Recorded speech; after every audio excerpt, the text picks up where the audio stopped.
Just moments after arriving to the intersection of 4th and Water Streets, yards away from where Heather Heyer was killed, a group of protesters, which included members of Antifa, let it be known our presence was not welcome.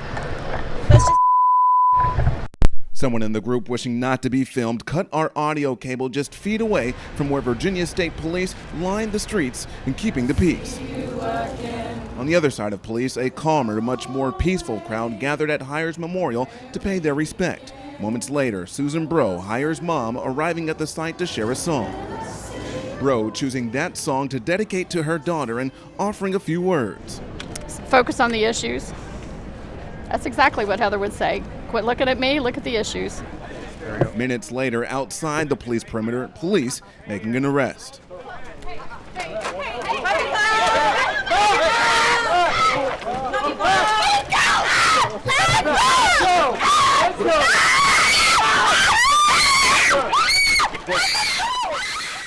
Police arresting 29-year-old Chloe Lubin of Portland, Maine for spitting in the face of a demonstrator, disorderly conduct, obstruction of justice, and possession of a weapon. Look at how negative you guys are being and in a time where maybe the mom wants some peace, okay?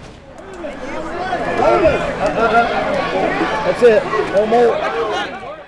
The contrast of behavior between protesters and those simply wanting to pay respect to Heyer is summed up by one of the city's councilmen watching from a distance and oftentimes intervening to prevent further escalation. And everybody grieves and expresses themselves differently. And I think from a law enforcement perspective, they're here to simply make sure that everything is safe, and the last thing that they want is what happened last year to happen again. Well, most of us celebrate our birthday with cake and ice cream. We're a year younger than the 82nd Airborne Division. Not these troops. Go. See, they celebrate with a bang, all while honoring their history. Now, you don't hear much about them, but you see, these troops are the real OGs. The 37th Brigade Engineer Battalion, they were the first on the ground during that historic World War II battle on Omaha Beach. And so the Pathfinders were dropped in a few hours before the main paratroopers came in. Today, they reenacted that scenario right here on Fort Bragg. Each company had a 12 paratrooper team responsible for carrying one boat on a mile course across land, and then they entered the water where they did a intense course on the water and then assaulted the beach. Went through several obstacles. The vets even showed the new troops how it was done back then. Now get your hand out. Yeah, there you go. And typical of the 82nd Airborne Division, everything is a competition. We did come out champs, so it was strategized the whole time. You know, we did okay on land. We started second in the water, but then that's kind of where we pulled away. But today was all about pulling together. So that soldiers, brand new soldiers, 18-year-old soldiers come in and they learn the history. They learn the people that have relevance in the unit. On Fort Bragg, I'm Morgan Norwood, ABC 11 Eyewitness News.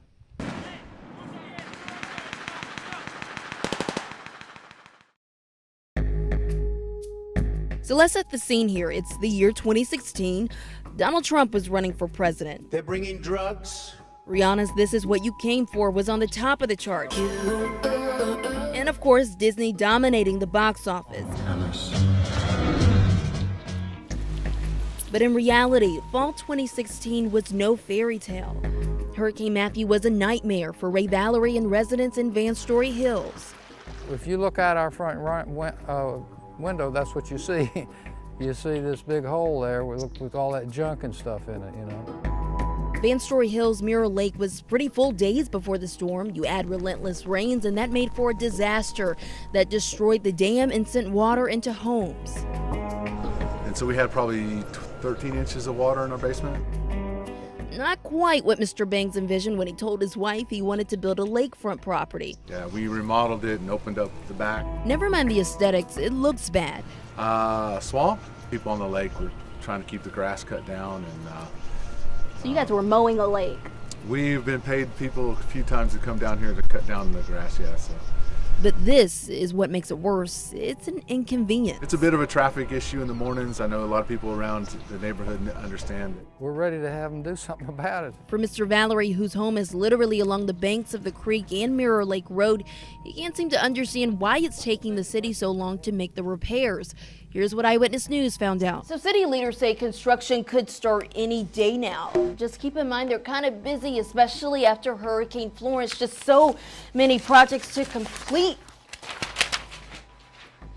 But other neighborhoods don't plan to wait around on the city. Take Aaron Lakes. They, along with 4 other developments, filed a lawsuit demanding that the city take on the cost of repairs, even though they have private dams. So here's the thing. They argue that the city uses it more than they do, even to the point of infrastructure, stormwater, and charging a stormwater fee. So while City of Fayetteville, they say they're pretty empathetic to Hurricane Matthew survivors, it's just that their hands are tied on this one. So for now, it's a matter that just might play out in the court of law. In Fayetteville, Morgan Norwood, ABC 11 Eyewitness News.